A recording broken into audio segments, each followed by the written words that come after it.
বিজয় উল্লাসে মাতোয়ারা দেবিদ্বার। কুমিল্লা ৪ আসন থেকে বিজয়ী হলেন বৈষম্য বিরোধী ছাত্র আন্দোলনের অন্যতম কাণ্ডারি এনসিপির নেতা হাসনাত আব্দুল্লাহ। নির্বাচনী আমেজ শুরুর পর থেকেই কুমিল্লা ৪ আসন ছিল দেশ জুড়ে আলোচনায়। আইনি জটিলতা ও ঋণ খেলাপি সংক্রান্ত ত্রুটিতে ৪ বারের সাবেক এমপি বিএনপির হেভিওয়েট প্রার্থী ইঞ্জিনিয়ার মঞ্জুরুল আহসান মুন্সির মনোনয়ন বাতিল করে নির্বাচন কমিশন। এতে দেবিদ্বারে তৈরি হয় রাজনৈতিক শূন্যতা ও অস্থিরতা। শেষ মুহূর্তে গণ অধিকার পরিষদের প্রার্থী মোহাম্মদ আব্দুল জসিম উদ্দিনকে সমর্থন দেয় বিএনপি। তবে ভোটের দিন বিকেলে নানা অনিয়মের অভিযোগ এনে ভোট বর্জন করেন তিনি। ব্যালটে ট্রাক শাপলাকলির লড়াই হলেও ভোটের মাঠে মূল প্রতিদ্বন্দ্বিতা হয় প্রবীণ নেতা ইঞ্জিনিয়ার মঞ্জুরুল আহসান মুন্সির বিশাল ভোট ব্যাংকের বিপরীতে হাসনাত আব্দুল্লাহর তারুণ্যের উদ্দীপনার মধ্যে।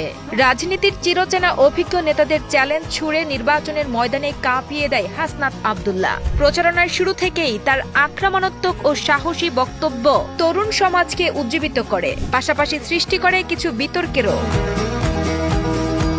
এই আসনটি ঘিরে সব দলের কর্মী, সমর্থক ও সাধারণ ভোটারদের মাঝে ছিল টান টান উত্তেজনা। বেসরকারিভাবে জয়ী হয় বৈষম্য বিরোধী ছাত্র আন্দোলনের অন্যতম কাণ্ডারি এনসিপির নেতা হাসনাত আব্দুল্লাহ। দুই বেলা খাবি।